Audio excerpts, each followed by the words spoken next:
किधर है बे? चैन दोस्तों। चूहे के साथ मकड़ी ठंड में रजाई गर्म कर रही है। ये देख बिल्ला छाता डाल डाल के मकड़ी का मारने जाता है। ऐसी क्या चीज है जो बच्चों को डरा रही है? हमें शेर को डरा के दिखा। तभी मकड़ी इसको दौड़ा लेती है भैया और कमोड़ के अंदर से अपने पूरे खानदान को बुला लाती है। रोम रोम भाइयों, चलो ये सारे मिलकर बिल्ले के घर पे धाबा बोल रहे कुछ चले तो तभी शेरू के साथ बिल्ला मकड़ियों से एक एक हाथ करने जाता है और मकड़ियां तो इसका हाथ ही गायब कर देती हैं। ये देख शेरू बिल्ले को बचा के जाने लगता है।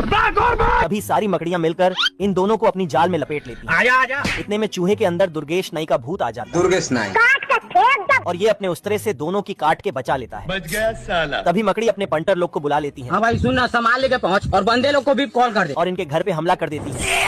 तभी वहाँ बारिश होने लगती है और लोहा उठाते ही सारी मकड़ियाँ झन्ना जाती हैं। हे प्रभु